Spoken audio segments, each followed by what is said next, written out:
잘 오셨습니다. 요즘 독감이 유행이라고 하는데 감기 조심하시고요. 저희 목회실도 감기 때문에 코로 훌쩍거리는 분들이 기침을 콜록거리는 분들이 여럿 있습니다. 어, 오늘부터 저와 4주 동안 나누게 될 이야기는 열왕기 상의 이야기입니다. 열왕기 상의 이야기인데 여러분들께서는 이 열왕기라는 책을 딱 들으면 어떤 느낌부터 드시는지 모르겠습니다. 가장 먼저 살펴볼 이야기는 바로 이 이름에 담긴 뜻입니다.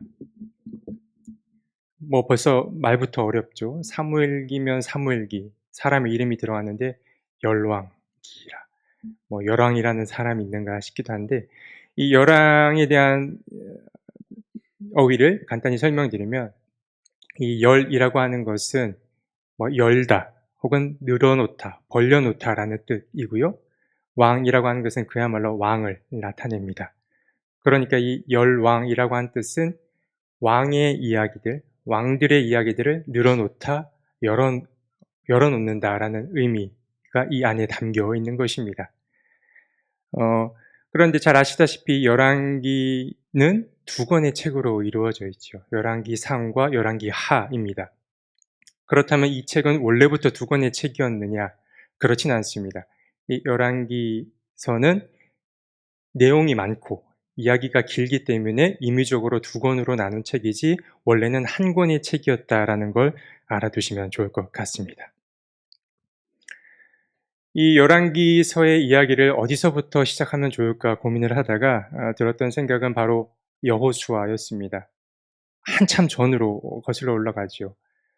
이제 모세의 뒤를 이어서 여호수아가 지도자가 되었고, 또 여호수아 또한 자기가 할 몫을 충분히 다 해내고 주님의 부름을 받습니다. 그러고 나서 어떻게 됩니까? 여호수아가 떠나고 나서 이 이스라엘 공동체에는 별도의 지도자가 없는 상태가 됩니다. 지금 지도자가 없는 공백기가 생기게 되는데, 그 이유는 크게 두 가지라고 볼 수 있습니다. 두 가지라고 볼 수 있는데, 첫 번째는 현재 이스라엘 공동체가 왕을 둘 만한 그런 조건이 만족되지 못했다. 왕을 둘 만한 상황이 안 됐던 것이죠. 뭐 전혀 그런 왕을 모실 준비를 하지 않은 그 상태에서 왕을 세운다라는 것은 더 큰 혼란을 가중시킬 수 있기 때문에 당시 이스라엘 백성들은 왕을 세울 만한 이제 조건이 충족되지 못했다라는 것이었고, 두 번째는 이 이스라엘 공동체에는 꿈이 하나 있었습니다. 그 꿈은 바로 하나님으로부터 온 꿈이었는데 평등한 공동체, 평등 공동체에 대한 꿈이 있었습니다. 그렇기 때문에 이들에게는 특별히 왕이라고 하는 자가 필요하지 않았던 것이지요. 물론 잘 아시겠지만 중간에 사사들이 등장합니다. 사사들이 여럿 등장하여서 자신들의 몫을 감당하는데, 이 사사들을 두고 우리가 또 왕이라고 칭하진 않습니다. 이 사사들은 간단히 말해서 뭐 예언자나 혹은 하나의 선지자였다라고 여기면 좋을 것 같습니다. 그렇게 이스라엘 백성들은 왕이 아직은 있지 않은 상태, 그러나 지도자가 없는 그 공백기 상태에서 12개의 지파로 나뉘어서 삶을 살아가게 됩니다. 그런데 뭐랄까요? 사람이 가진 욕심이라고 해야 될까요? 누군가와 자신들을 비교하기 시작합니다. 주변 세계를 견눈질하기 시작하는 겁니다. 근데 이 주변 세계라고 하면 어떤 것을 말하느냐? 바로 왕정 국가를 뜻합니다. 왕이 있는 나라들을 보면서 뭔가 부러움을 사는 것입니다. 그래서 자신들이 뭔가 결핍이 있는 것처럼 여겨지고 왕이 없기 때문에 이런 사소한 문제들이 생기는 거 아닌가라는 그런 의심들이 움트게 됩니다. 그래서 어떻게 합니까? 이 이스라엘 백성들이 사무엘이라고 하는 자를 제사장을 찾아가서 우리에게 왕을 세워달라고 요청을 합니다. 이렇게 이제 사무엘기가 시작이 되는데, 그래서 이 사무엘은 처음에 어떻게 합니까? 매우 곤란해하죠. 왕이 있었던 민족도 아니었고, 그러나 하나님과 매우 가깝게 지냈던 사무엘은 하나님에게 가서 백성들의 요구를 낱낱이 다 아뢰입니다. 이들이 지금 자신들의 앞길도 앞으로 어떤 일이 펼쳐질지도 모른 채 왕을 세워달라고 합니다. 그러자 하나님께서는 아주 장문의, 정말 장문의 글을 써서 주셨을지 모르겠으나 긴 이야기를 사무엘에게 전해 주시죠. 그 이야기를 한번 볼까 하는데, 사무엘기 사무엘상 8 장의 이야기입니다. 제가 앞에 어 이 사무엘은 우리 오늘 다룰 책이 아니기 때문에 앞에 적어 놨는데요. 함께 좀 길지만 사무엘상 8장 11 에서 17절 한번 읽어 보려고 합니다. 함께 한 목소리로 읽어 보겠습니다. 당신들을 다스릴 왕의 권한은 이러합니다. 그는 당신들의 아들들을 데려다가 그의 병거와 말을 다루는 일을 시키고 병거 앞에서 달리게 할 것입니다.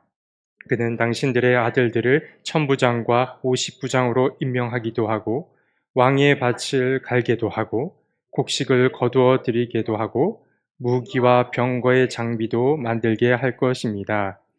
그는 당신들의 딸들을 데려다가 향유도 만들게 하고 요리도 시키고 빵도 굽게 할 것입니다. 그는 당신들의 밭과 포도원과 올리브 밭에서 가장 좋은 것을 가져다가 왕의 신하들에게 줄 것이며 당신들이 둔 곡식과 포도에서도 열의 하나를 거두어 왕의 관리들과 신하들에게 줄 것입니다. 그는 당신들의 남종들과 여종들과 가장 뛰어난 젊은이들과 나귀들을 끌어다가 왕의 일을 시킬 것입니다. 그는 또 당신들의 양떼 가운데서 열의 하나를 거두어 갈 것이며 마침내 당신들까지 왕의 종이 될 것입니다. 대충 읽어만 봐도 얼마나 고생길이 펼쳐질지 이렇게 알 수 있습니다. 그래서 사무엘은 하나님께로부터 받은 이런 메시지, 감동을 가지고 백성들에게 다 이야기를 해주죠. 그런데 어떻습니까? 백성들은 그의 말을 듣습니까? 곧 하나님의 말씀을 듣지 않습니다. 자신들의 고집을 꺾지 않고 왕을 끝까지 세워달라고 합니다. 그래서 하나님도 내려놓으시죠. 사무엘에게 그래, 그들의 요구를 들어주어라 라고 이야기를 합니다. 그래서 사무엘을 통해 가장 처음으로 세워진 이스라엘의 초대 왕이 바로 사울 왕이었던 것입니다. 사무엘 이야기부터 이렇게 시작하기 때문에 조금 더 사무엘 이야기를 다뤄본다면, 저희가 지지난달에 다뤘던 사무엘기 상은 간단히 말해서 초대왕 사울에 관한 이야기가 가득 담겨있던 책이었던 것이고요. 그리고 사무엘기 하로 넘어와서는 두 번째 왕, 사울의 뒤를 이은 이스라엘의 두 번째 왕이었던 다윗 왕 이야기를 지난달에 다루었습니다. 그리고 이번 달 열왕기 상으로 넘어오면은 이야기가 쭉 이어오는데, 이스라엘의 세 번째 왕이자 마지막 왕이었던 솔로몬의 이야기가 이 안에 담겨 있습니다. 물론 이 열왕기상 안에는 사무엘기 상하처럼 한 왕의 이야기만 담겨 있는 것이 아니고요. 다양한 왕들이 솔로몬에 이어서 등장을 합니다. 간단히 말해서 르호보암이라는 왕, 솔로몬의 아들이자 후계자인 르호보암이 또 등장해서 많은 지분을 차지하고 있고요. 또 여로보암이 비슷한 시기에 동시에 등장해서 북이스라엘의 통치자로 르호보암과 약간의 대립을 합니다. 그리고 나서 그 외에 남유다 왕, 북이스라엘 왕들이 여러 더 등장하게 되는데, 이것이 바로 열왕기상 이야기입니다. 그리고 열왕기 하로 넘어와서는 계속 메시지가 이어지는데요. 왕들의 이름은 거론하기 앞서 가장 중요한 것은 하로 넘어오면 북이스라엘이 가장 먼저 멸망을 하게 되고 그 뒤를 이어서 남왕국 이스라엘까지 멸망하는 이야기가 이 열왕기 하에 담겨 있습니다. 열왕기서의 마지막 부분이 좀 찝찝합니다. 하나님이 선택한 민족이었던 이스라엘이 결국 망하고 만 것이죠. 멸망하고 말았던 것입니다. 그렇다면 우리는 한번 생각해 보게 됩니다. 이 열왕기서라고 하는 이 책은 우울한 책인가? 혹시 좀 뭔가 어두운 책인가라는 생각을 할 수 있습니다. 좀 비관적인 느낌이 들기도 하는데, 하지만 그렇게만 보긴 또 어려운 책이기도 합니다. 왜 그러냐면 다음 달에 다루겠습니다만 열왕기 하의 맨 마지막 부분을 보면 그래도 여호야긴이라고 하는 왕, 이 남왕국의 왕이 그래도 바벨로니아로부터 해방이 되어 풀어주게 됩니다. 석방이 되게 됐는데요.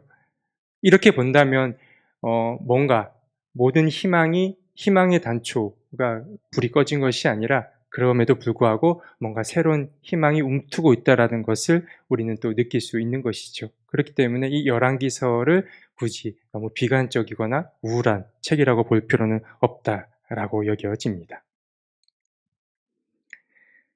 네. 어 이 이제는 열왕기서만을 좀 두고 조금 더 이야기를 나눌까 하는데요. 방금 나눈 이야기와 조금 더 반복될 것입니다. 말씀드린 대로 열왕기서라고 하는 것은 다양한 왕들의 이야기를 담아 놓은 책이라고 말씀드렸었습니다.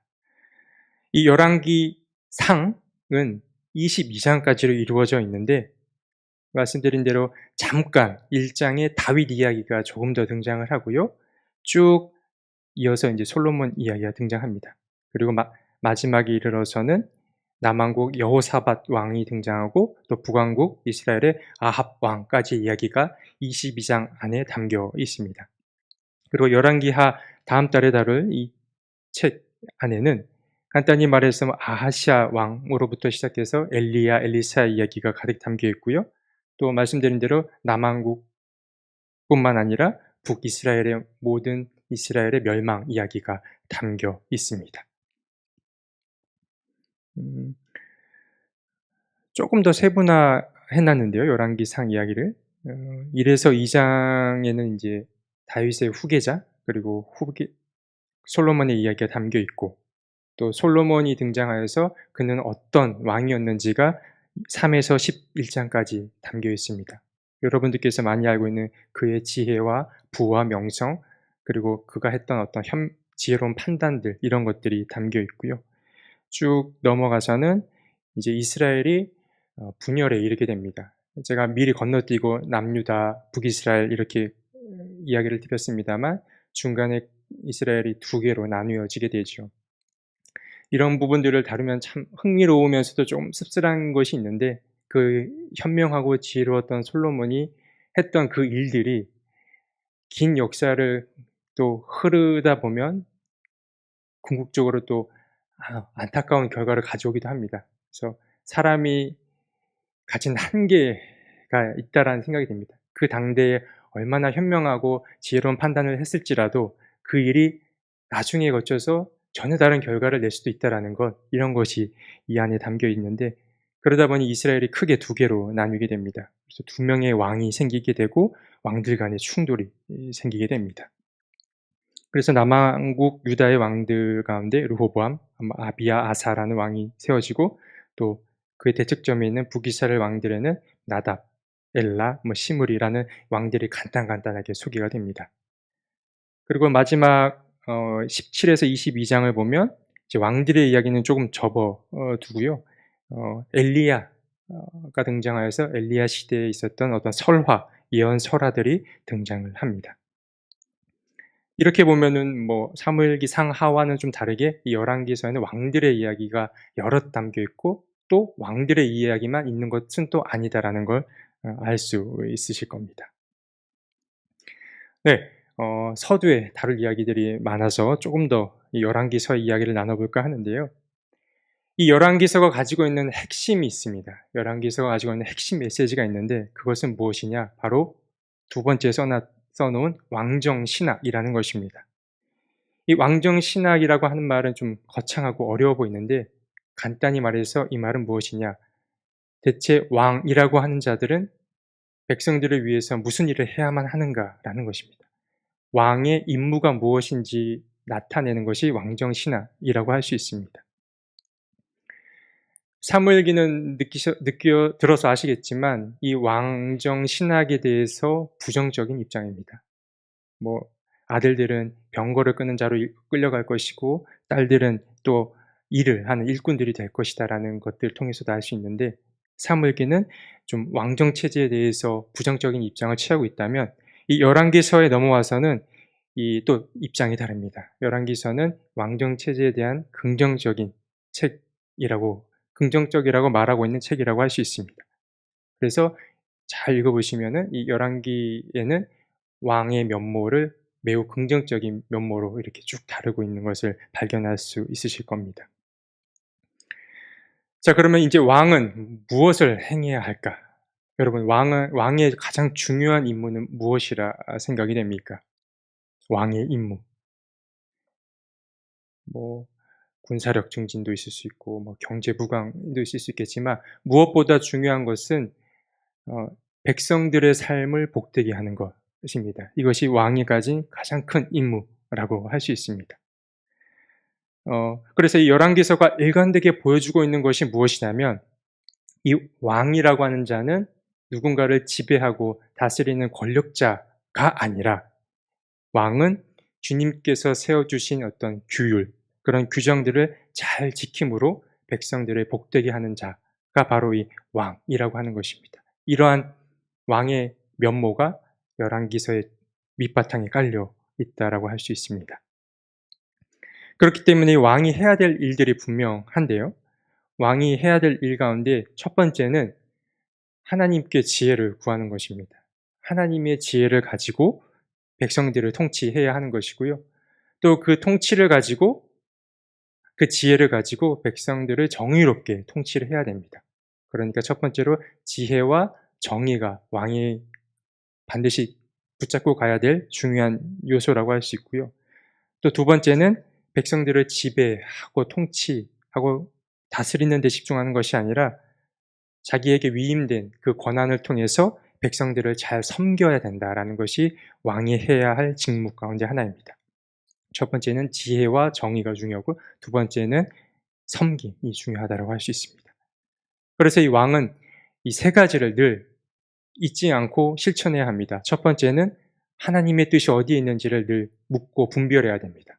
주님의 뜻을 묻고 그 뜻이 과연 어디에 있는가 늘 깊이 묵상해야 하는 일이 예, 왕에게 필요한 것이고요. 두 번째는 주님의 뜻을 알게 되었다면 그 뜻에 충성을 다하는 것입니다. 하늘의 뜻에 자신의 몸과 마음을 다 바치는 것이 왕에게 필요한 것이고요. 또 세 번째는 예루살렘에서 합당한 예배를 드리는 것. 이 예배라고 하는 것을 끝까지 지켜내는 것이 왕에게 필요한 조건이라고 할 수 있습니다.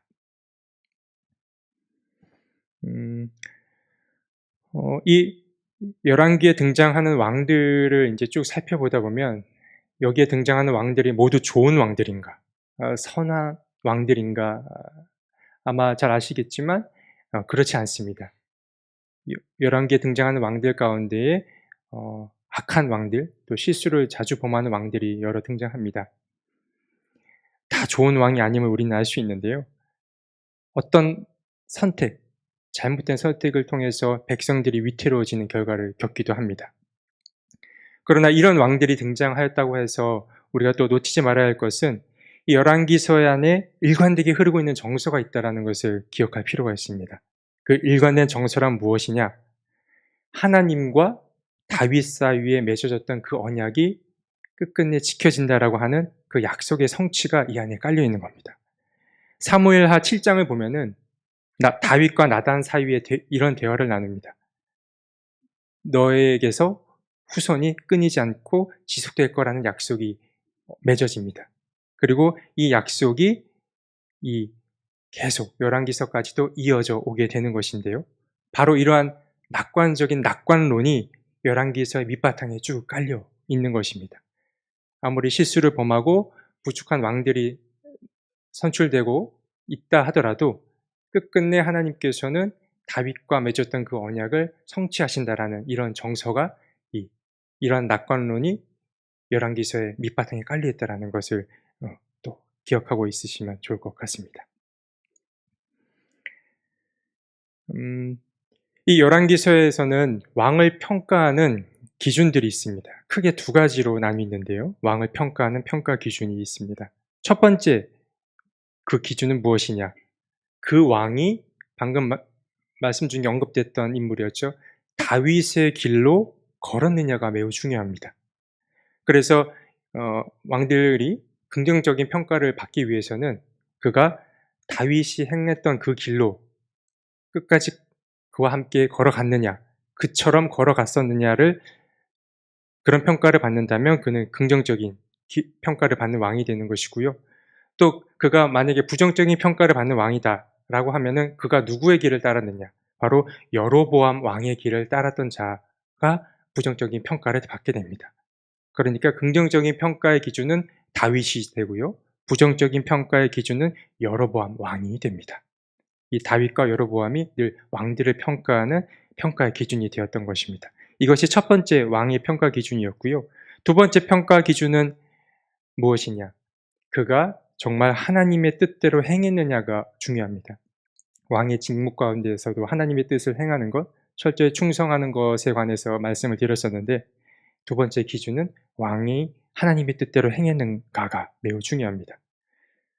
만약 그가 하나님의 법도를 잘 따르지 않았는데 경제적으로도 부흥하고 군사력도 매우 강해졌다, 증진시켰다 하더라도 그 왕은 이 열왕기서 안에서는 부정적인 평가를 받게 됩니다. 그러나 반대로 그가 하나님의 법도를 충분히 따랐다면, 그러나 객관적으로 봤을 때 그가 큰 업적을 남기지 못했을지라도 하나님의 법도 안에 머물렀던 자였으면 그는 긍정적인 평가를 받는 왕이 되는 것입니다. 왕에 관한 이야기이긴 하지만 지금 우리에게 적용하기에도 아주 충분한 메시지라고 여겨집니다.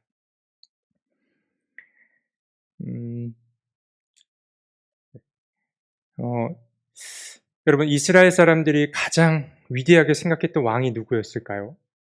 몇 명의 왕이 없긴 했습니다만 답은 뻔하다 여겨집니다. 바로 다윗이고, 그리고 다윗 왕이 가장 우선이 되고 그 다음은 솔로몬 왕이었습니다. 여러분들께서는 내가 좋아하는, 우리가 왕을 모시는 사람들이 아니지만 내가 좋아하는 사람이 있어요. 좋아하는 사람이 있으면, 존경하는 선생님이 있으면 보통은 어떻습니까? 그의 부정적인 면모를 좀 감추기 마련입니다. 보아도 못 본 척하고 들어도 못 들은 척을 하기 마련이지요.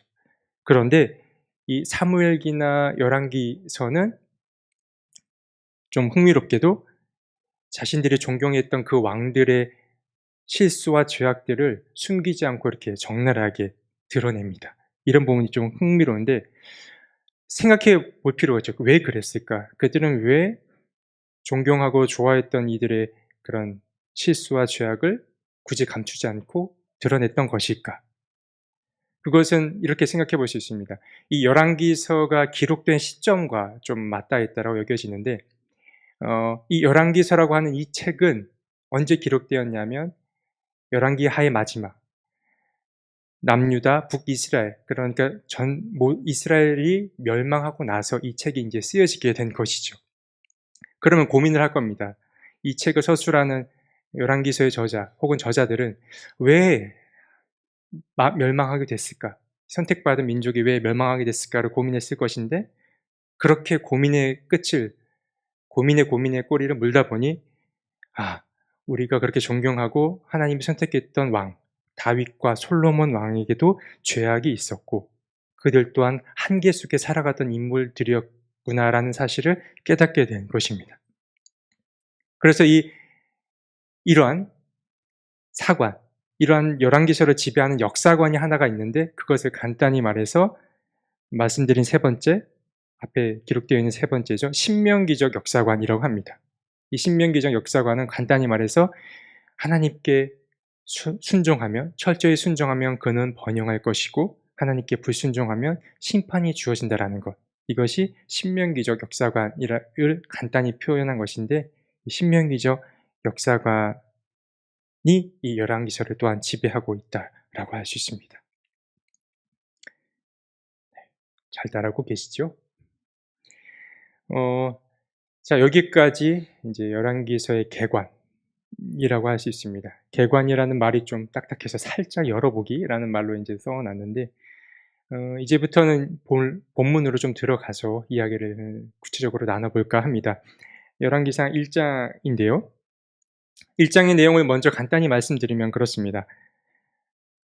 다윗이 살짝 등장한다고 말씀드렸죠. 다윗이 이제 매우 노쇠해서 쇠약해집니다. 그가 나이가 들었습니다. 그래서 신하들은 그에게 어떤 일을 행하느냐? 수넴 여인이었던 아비삭을 택해서 시중을 들게 합니다. 이런 일이 이제 가장 먼저 등장을 하고요. 그리고 이제 다윗의 세대가 지나가고 있으니 그 다음으로 왕이 될 사람들이 이제 두각을 나타내기 시작합니다.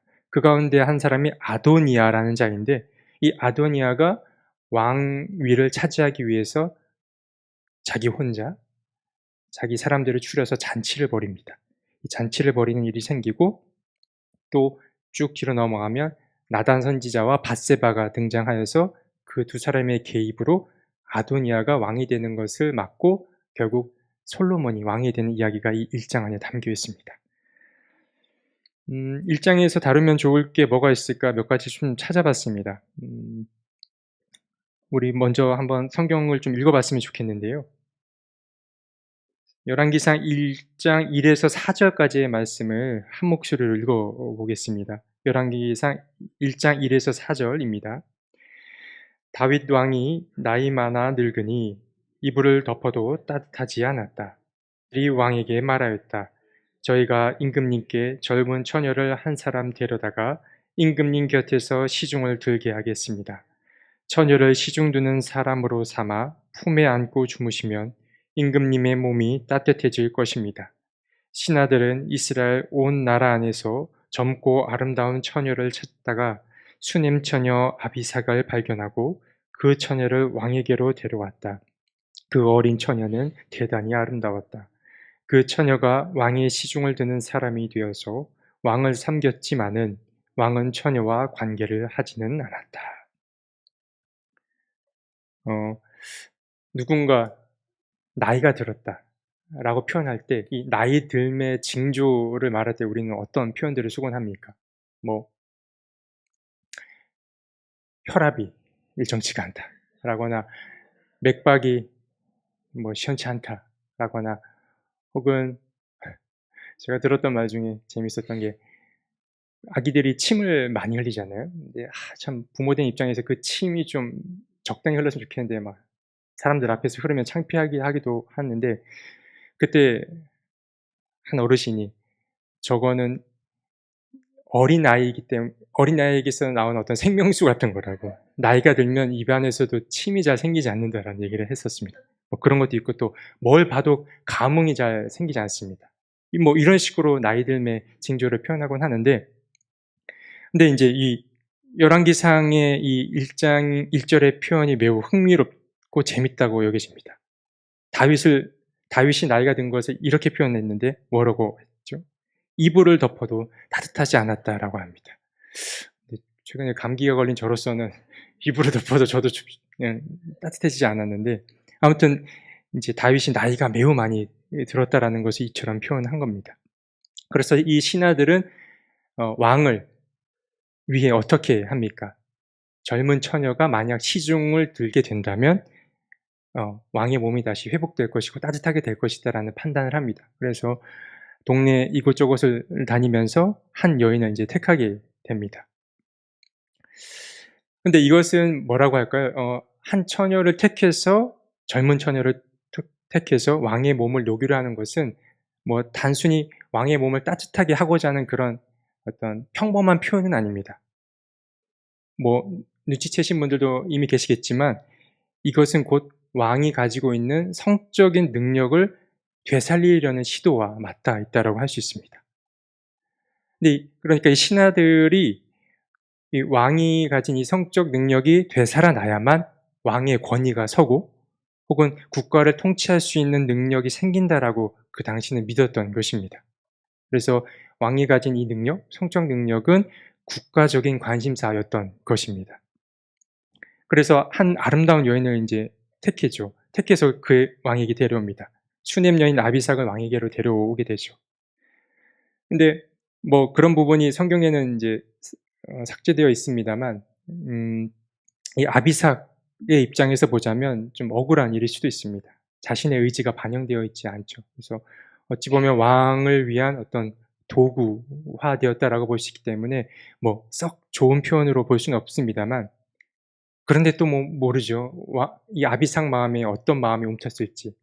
예를 들어 내가 이제 왕의 아내가 되면 내 신분이 좀 나아지려나? 혹은 왕의 아기를 가지면 내가 전혀 다른 제2의 인생을 살려나? 라고 기대했을진 모르지만, 이 부분은 이제 상상해 보는 것입니다. 그런데 무엇보다 중요한 사실은 이 왕과 아비삭이 만났음에도 아무런 일이 혹은 아무런 관계도 맺어지지 않았다라는 사실이 매우 중요합니다. 이것이 무엇을 나타낼까 좀 생각을 해 보는데, 이 표현은 이제 더 이상 이 다윗은 이스라엘 역사의 주역이 아니라 이제는 그가 물러설 때가 되었다라는 것을 이처럼 표현했던 것이 아닐까 싶은 것입니다. 이것이 이 다윗이 물러나는 이야기를 서술해내는 방식, 다윗의 시대를 마지막으로 정의해내는 방식이 아니었을까 싶은 것입니다. 그렇게 이제 다윗이 물러날 준비를 하게 되는 것이죠. 이게 열왕기상 처음에 나온다는 것도 좀 흥미롭습니다. 어 이제 다윗이 물러가니 후계자가 세워져야겠죠. 다윗의 후계자가 인제 어떤 방식으로 세워지는지 한번 또 볼까 하는데요. 이번에는 5 절에서 10 절까지의 말씀을 교독해 볼까 합니다. 1장 5 절에서 10절 말씀을 교독하겠습니다. 제가 먼저 읽겠습니다. 그때에 다윗과 학깃 사이에서 태어난 아들 아도니아는 자기가 왕이 될 것이라고 하면서 후계자처럼 행세하고 다녔다. 자신이 타고 다니는 병거를 마련하고 기병과 호위병 50명을 데리고 다녔다.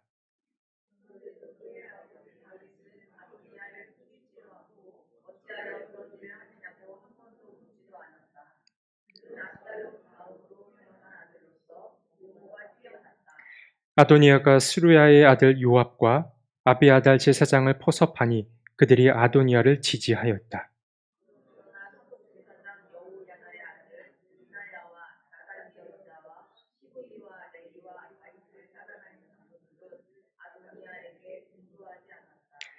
아도니아가 엔 로겔 가까이에 있는 소엘렛 바위 옆에서 양과 소와 살찐 송아지를 잡아서 잔치를 베풀고 자기의 형제인 왕자들과 유대 사람인 왕의 모든 신하들을 초청하였다.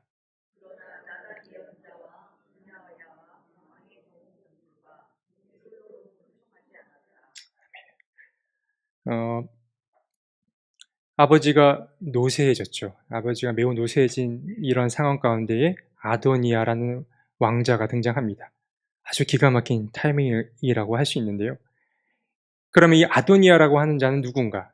여기 간단히 서술되긴 했습니다만 다윗과 학기 사이에서 태어난 아들이라고 되어 있습니다.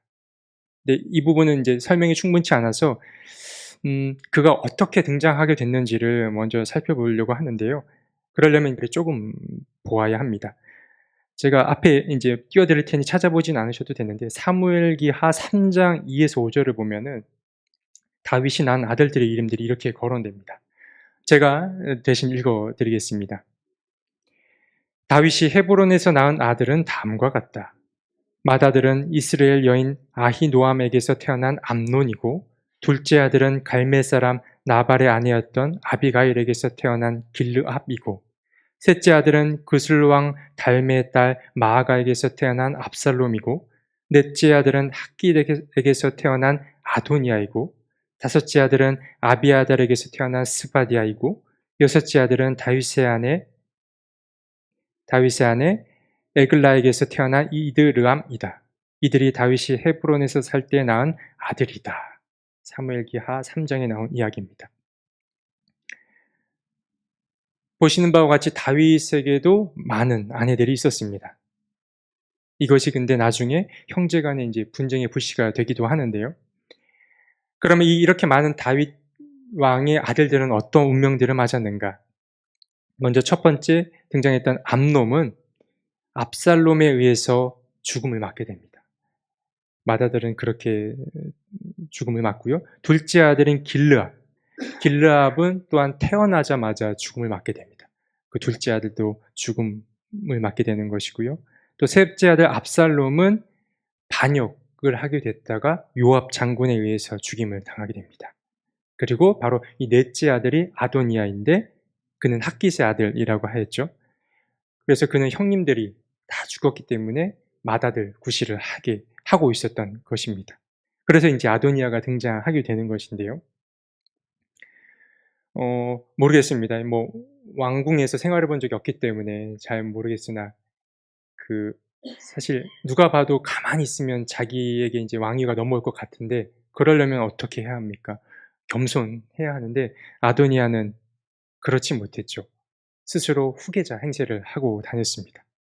자기가 마치 왕이 된 것처럼 행동을 했는데 뭐 읽어서 아시겠습니다만 자기 스스로를 위해서 병거를 만들기도 했고요.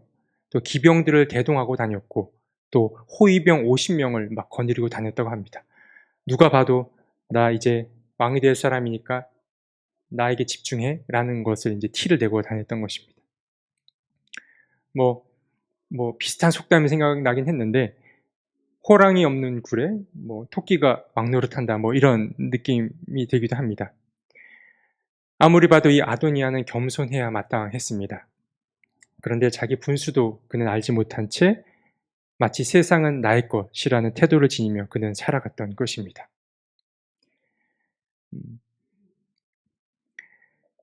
그래서 이 아도니아는 어떤 행동들을 더 이어서 하느냐? 사람들을 포섭해 나가기 시작합니다. 먼저 그가 포섭했던 왕이 누구였냐면 포섭했던 자죠. 스루야의 아들 요압을 가장 먼저 포섭합니다. 이 요압. 근데 열왕기가 어려운 책임은 인물들이 너무 많이 등장해가지고 이 정리하는 게 꽤나 좀 쉽지 않습니다. 자, 요압이 등장하는데 요압은 또 누구냐? 다윗이 통치하던 그때에 그의 군대를 통치하던 총사령관이었습니다. 요압 사령관이었는데 한마디로 그는 칼을 들었던 사람인 겁니다. 다시 말해 그는 군사 지도자를 뜻한다라고 하셨습니다. 그러니까 아도니아는 가장 먼저 군사 지도자를 그에 포섭하기 시작했고요. 두 번째로 등장하는 자가 아비아달입니다. 이 아비아달은 제사장이죠. 이 아비아달은 또한 다윗의 최측근입니다. 사울 명령에 의해서 생존했던 제사장이었는데 이 제사장은 그야말로 종교 지도자를 뜻합니다. 그러니까 아도니아는 군사 지도자와 종교 지도자를 양쪽에 가장 먼저 포섭한 겁니다. 매우 현명한 포섭이라고 여겨지는데 사실 여기까지만 보면은 그리 문제될 건 없어 보입니다. 그가 택하고 싶은 전략적인 선택들을 해 나갔던 것인데 그런데 문제는 어디서 발생하느냐? 늘 그렇듯 한 사람이 선택당하면 다른 한 사람은 소외되는 것이 늘 문제가 됩니다. 누군가 선택에서 소외됐던 것이 이제 문제로 발생합니다. 여기 선택에서 소외됐던 사람들이 누구냐? 읽었던 1장 8절에 보면은 먼저 사독 제사장이 있습니다. 이 똑같은 제사장이죠. 이 아비아달과 같은 역할을 했던 제사장입니다. 그러나 아비아달은 그에게 택함받고 사독은 제외됐던 것이죠. 그리고 또 누가 제외되느냐? 여호야다의 아들 분하야. 이도 장군이죠. 한마디로 뭐 군사 지도자라고 하시는데 분하야 또한 열애됩니다. 그리고 나단 예언자 그도 이제 소외되고요. 시므이 레이 그리고 다윗을 따라다니던 여러 장군들도 그에게서 이제 소외되게 됩니다.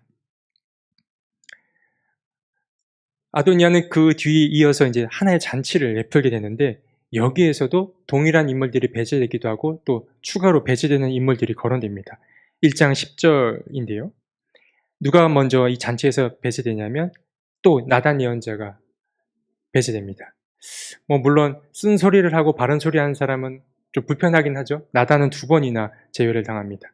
그리고 분하야 또한 장군이 이 잔치에 제외되고요. 또 왕의 경호병들도 제외됩니다. 그리고 마지막으로 누가 제외된다고 나옵니까? 바로 동생 솔로몬은 초청하지 않았다라고 이렇게 기록되어 있습니다.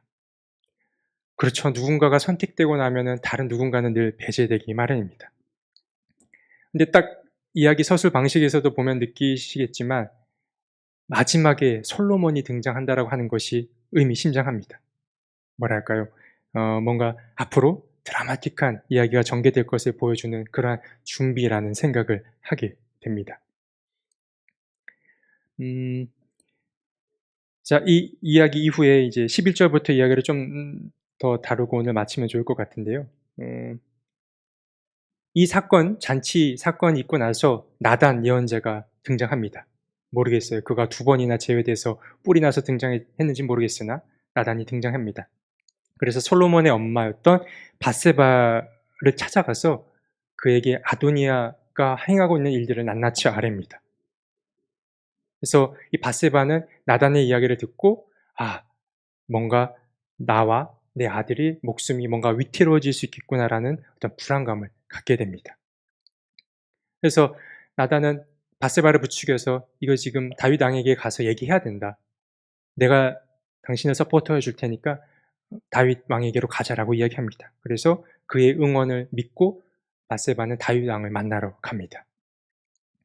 다윗 왕을 만난 밧세바는 다윗에게 아도니아가 행했던 일들을 낱낱이 아뢰입니다. 이방의 제사를 그가 지냈고, 또 그가 편을 나누어서 사람들을 막 가르고 있다. 어떤 특정 인물들만 잔치자리에 초대하고 있다라고 이야기를 합니다. 그리고 그때 절묘한 타이밍에 또 나단이 나타나서 밧세바의 이야기에 의견을 보태줍니다. 그리고 좀 재미있는 표현인데 지금은 읽지 않았습니다. 1장 11절 후반부인데 19절과 26절에 보면은 두 번 똑같은 이야기가 반복되는데 솔로몬은 초청하지 않았다라고 이렇게 이야기를 합니다. 당신의 아들 솔로몬은 초청되지 않았더라고요. 막 이렇게 하지 않았을까 싶습니다. 그때 이제 다윗은 뭔가 깨닫죠. 뭔가 불안감을 느끼고 또 났을 겁니다. 그래서 그는 하나님과 맺었던 언약을 다시 스스로 좀 상기하면서 솔로몬, 그가 임금이 될 것이라고 그들 앞에서 맹세를 합니다. 이 1장에서 흥미로운 점, 다 읽진 않았습니다만 1장에서 흥미로운 점 가운데 하나는 왕위 계승 방식이 바뀌고 있다라는 점입니다.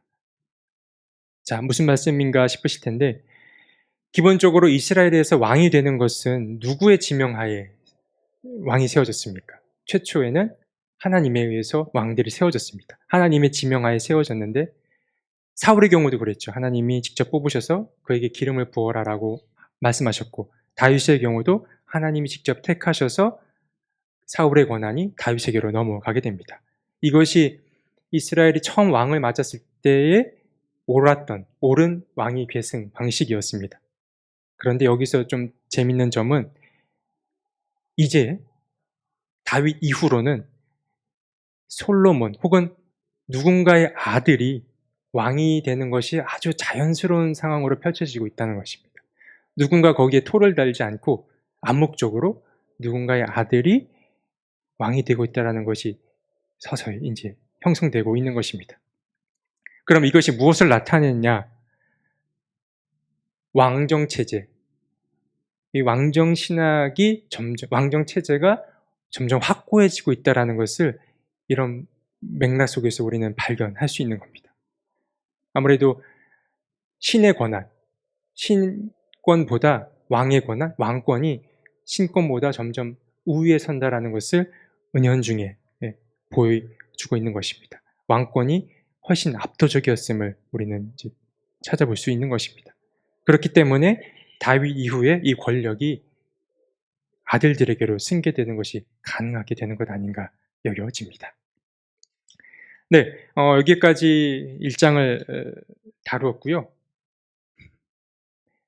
다음 주부터는 이제 2장에 들어갈 텐데 이렇게 하면 4장까지 하고 끝나느냐? 그렇지는 않습니다. 다룰 수 있는 것들은 다루고 또 건너뛸 수 있는 것들은 건너뛰고 해보도록 할까 합니다. 네, 그러면은 시간이 되었으므로 여기까지 하고 제가 기도하고 오늘 이야기 마치겠습니다. 자비하신 하나님, 우리가 아무리 지혜롭고 현명하다 하여도 하나님께서 역사를 이끌어 가시는 그 현명함과 지혜, 그 깊이는 결코 가다할 수 없음을 깨닫게 됩니다.